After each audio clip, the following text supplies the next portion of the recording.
습니다. 해서 앞에 얘기를 자초지정을 설명해주는 부연 설명 내용이 있고요. 계속 보죠.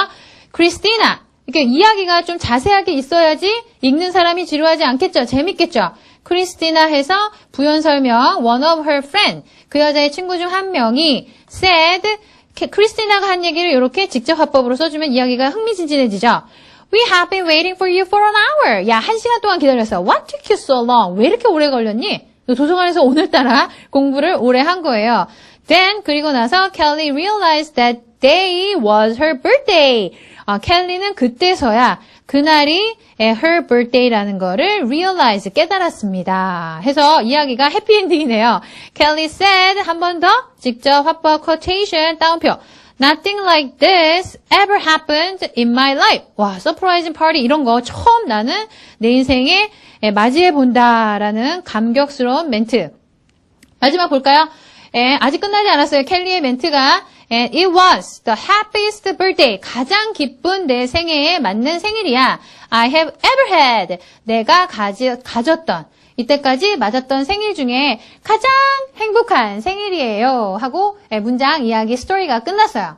지금 오늘 보신 이야기도 역시 제가 메이크업 만들었기 때문에 이렇게 막 동화책 보시는 것처럼 흥미진진하진 않아요. 여러분한테 용기를 드리기 위해서 이야기, writing story, telling story, writing story 하실 때 자기가 창작한 거 어렵게 생각하시지 마시고요. 일상생활에 겪을 법한 그런 이야기, experience 같은 것들을 좀 살만 붙여가지고 중요한 거는 단문으로 이랬다, 저랬다, 이랬다 이렇게 끝나지 말고 아까 보신 이 글에서처럼 어떤 해프닝이 있었는지 자세하게 설명을 해가면서 누가 뭐라고 말했을 때 직접 화법으로 그 이야기를 그대로 인용을 해오시면은 이야기가 더 흥미진진하게 쓰여질 수 있다는 아주 좋은 팁을 드렸어요, 오늘.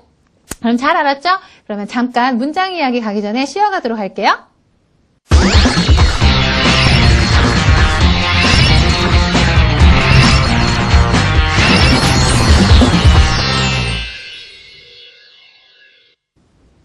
오늘 문장 이야기에서는 말씀드린 듯이 화법을 두 번째 시간으로서 마무리하는 시간인데요.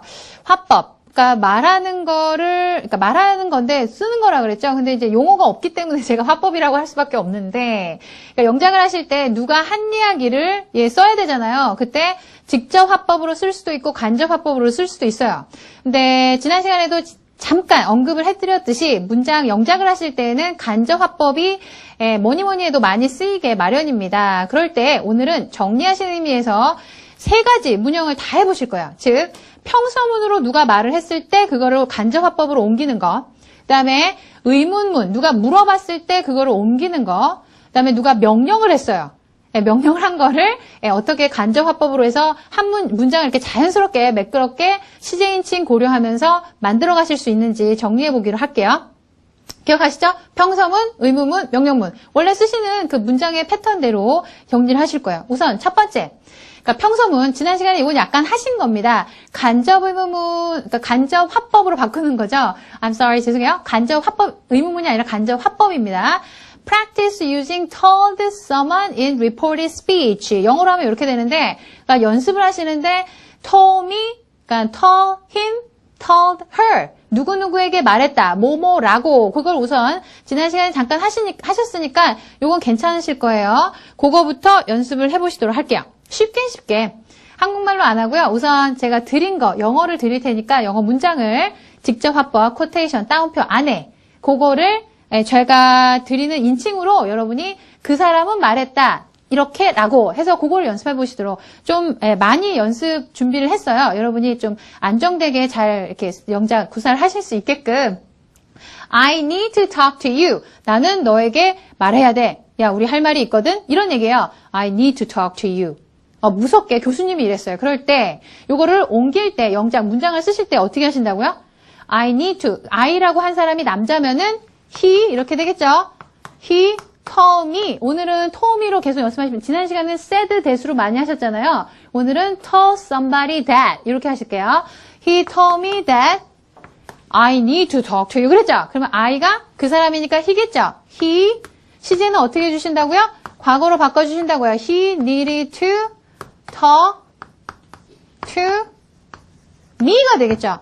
그 사람이 나에게 이야기를 해야 한다고 그 사람은 나에게 어제 말했어요. 그 사람이 나한테 할 얘기가 있다고 그랬어. 어제 그래서 무서웠어. 이런 얘기. 그래서 계속 도망 다니고 있어. 그런 얘기가 이어지겠죠. 다음 문장. I will call you tomorrow. 이것도 he로 같이 해볼까요? He told me that. 앞쪽은 같다고 하고 뒤쪽에 한번 써볼게요. 그 사람은 나에게 말했어. 내가 너한테 내일 전화할게. 그 사람이니까 he가 되겠죠. 여기도 he. 뒤쪽에 위를 뭐로 바꿔요? 시제를 맞춰야 되니까 would로 써주신 다음에 여기 call은 동사원형. He would call. you가 me가 되겠죠?